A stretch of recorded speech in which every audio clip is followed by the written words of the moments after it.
बलूचिस्तान, अफगानिस्तान, दक्षिण से गुजरात में दूर दूर तक शासन किया।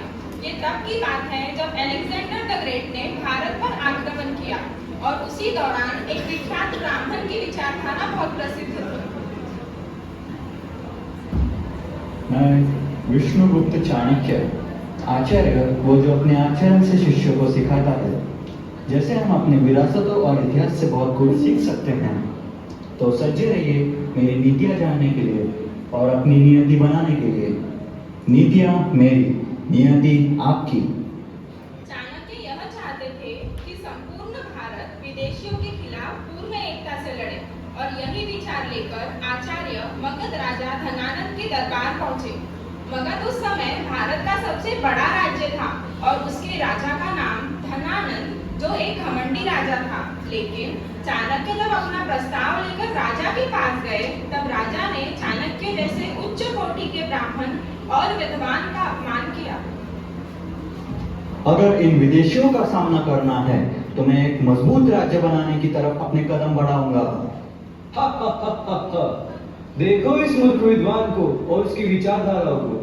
हे घमंडी धनानंद, मैं इस अपमान का बदला लेकर रहूंगा और मैं प्रतिज्ञा लेता हूँ कि जिस शिखा का तूने आज अपमान किया है, मैं आचार्य विष्णुगुप्त चाणक्य उसी शिखा की शपथ लेता हूँ, तेरे इस नंदवंश का विनाश कर दूंगा धनानंद।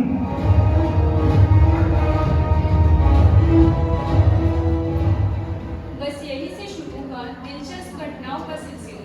चाणक्य को अब तलाश थी एक अच्छे मौके की, और यह तलाश आकर चंद्रगुप्त पे खत्म हुई जब चाणक्य चंद्रगुप्त को उनके मित्रों के साथ वन में खेलते हुए मिले, जिसमें चंद्रगुप्त राजा बने हुए थे। सम्राट चंद्रगुप्त की जय! सम्राट चंद्रगुप्त की जय! सम्राट चंद्रगुप्त की जय!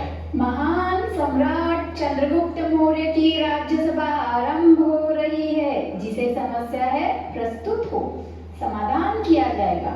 महाराज, हमारे राज्य की समस्त प्रजा घोर कठिनाइयों से जूझ रही है। व्यापारियों से अधिक कर लिया जा रहा है।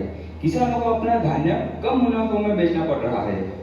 अब तक इस राज्य में उल्टी धारा बह रही थी, पर अब सम्राट चंद्रगुप्त के राज्य में धारा भी सीधी बनेगी और न्याय भी योग्य होगा। अद्भुत, अद्भुत महाराज। आचार्य, यह कोई वास्तविक राज्यसभा नहीं है, यह बस खेल चल रहा है। राजनीति कोई क्रीड़ा की वस्तु नहीं है महाराज, और वैसे भी एक राजा की न्याय सभा में सबको अपनी बात प्रस्तुत करने का उचित अवसर प्रदान किया जाता है। उचित कहा आपने, बोलो आप क्या चाहते हैं? अपने परिवार के भरण पोषण के लिए और पूजा इत्यादि के लिए मुझे पंचद्रव्य की आवश्यकता होती है। इसलिए इस दरिद्र ब्राह्मण को एक गाय मिल जाए तो मेरी सभी समस्या का समाधान हो जाएगा।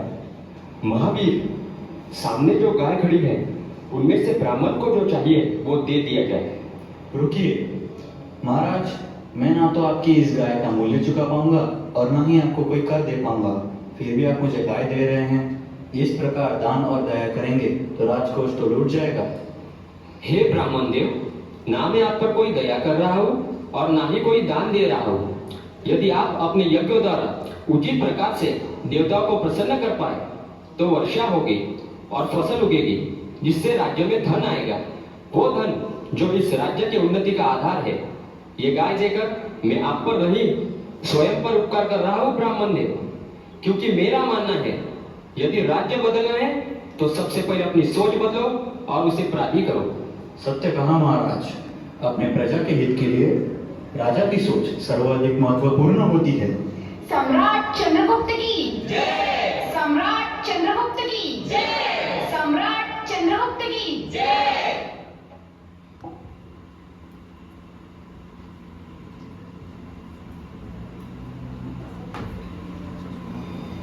आज मेरी खोज पूरी हुई।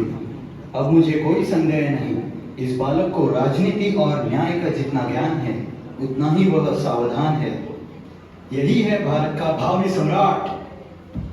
और तभी से आचार्य चाणक्य ने चंद्रगुप्त की शिक्षा प्रारंभ कर दी।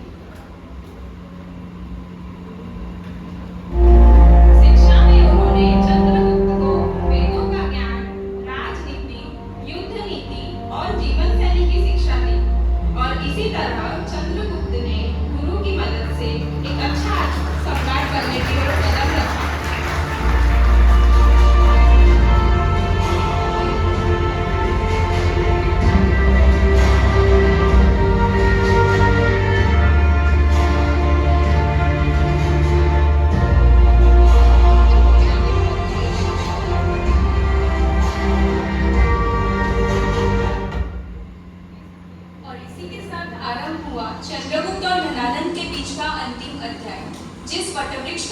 चंद्रगुप्त ने बोया था उसका अंकुर फूट चुका था और इसी के साथ मौर्य वंश के साम्राज्य की जड़ें भी सुरक्षित होने लगी। मगध के आसपास के छोटे बड़े साम्राज्य मगध में समावित होने लगे थे, किंतु चंद्रगुप्त के लिए उसके जीवन की सबसे बड़ी चुनौती उसकी प्रतीक्षा कर रही थी, जब उसके दो परम शत्रु सेल्यूकस और धनानंद संधि करने वाले थे।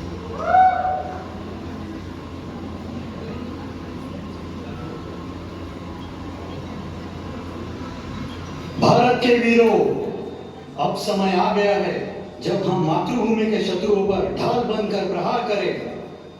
आज हमें देश के इन दोनों शत्रुओं का सर्वनाश करना है। सज्ज हो जाओ। आक्रमण! आक्रमण!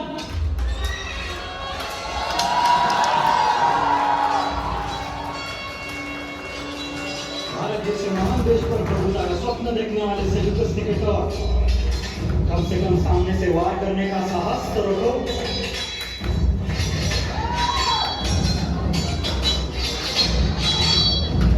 तुम्हारी मृत्यु आ गई धनानंद।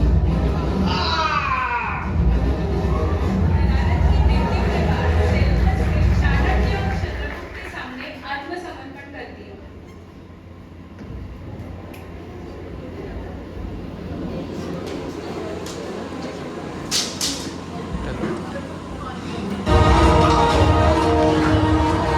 सेल्यूकस के आत्मसमर्पण और चंद्रगुप्त की जीत के बाद चाणक्य का आगमन दरबार में। आचार्य चाणक्य की सम्राट चंद्रगुप्त मौर्य की आचार्य चाणक्य की सम्राट चंद्रगुप्त मौर्य की। स्वागत है आचार्य चाणक्य। स्मरण कीजिए, यही सभा थी जहाँ वर्षों पूर्व आपका अपमान हुआ था, और आज आपका यह शिष्य उसी सभा में आपको सम्मानित करेगा।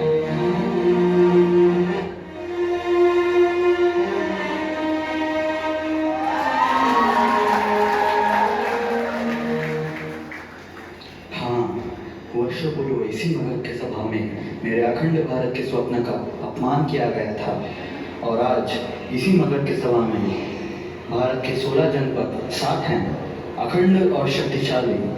वह स्वप्न जिसने साकार किया मेरे परम प्रिय शिष्य सम्राट चंद्रगुप्त मौर्य। इसीलिए आज मैं विष्णुगुप्त चाणक्य अत्यंत हर्ष और उल्लास के साथ घोषणा करता हूँ कि वर्षों पूर्व ली गई अपनी प्रतिज्ञा को संपूर्ण मानता हूँ और फलस्वरूप अपनी शिखा को बांधता हूँ। आचार्य चाणक्य की सम्राट चंद्रगुप्त मौर्य की आचार्य चाणक्य की सम्राट चंद्रगुप्त मौर्य की। इस घटना से हमने यह देखा कि कैसे चंद्रगुप्त मौर्य ने अपने गुरु की सहायता से मौर्य वंश का निर्माण किया और अपने गुरु का सम्मान वापस लाया। गुरु का महत्व हमारे जीवन में प्रकाश की उस किरण की तरह होता है जो अपने देश के कारण संसार के अंधेरे को मिटा देती है। उसी प्रकार गुरु के द्वारा दिखाए गए सत्य के मार्ग पर चलकर हम अपने मन से अंधकार को मिटाकर प्रकाश की ओर बढ़ते हैं।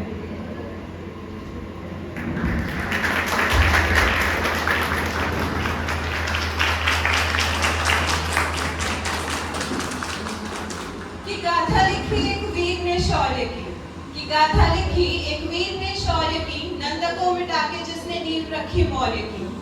यहाँ गुरु के वात्सल्य में बात थी कुछ खास, कि यहाँ गुरु के वात्सल्य में बात थी कुछ खास। आखिर विधि के लिखे में होता सिर्फ सत्य का राज। अपमान से प्रारंभ हुई इतिहास की ये कहानी, कि अपमान से प्रारंभ हुई इतिहास की ये कहानी।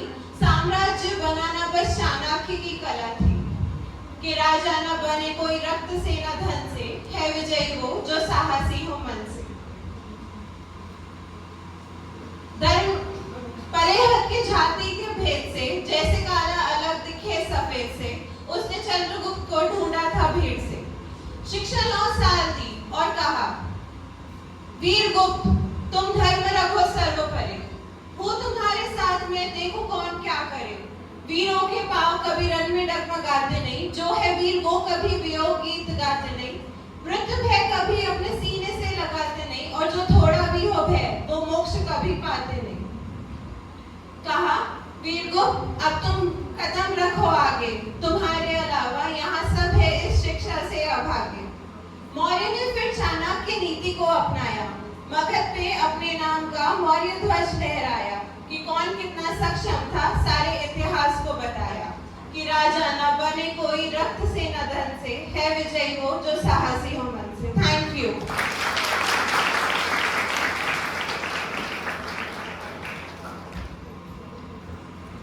Thank you for your performance.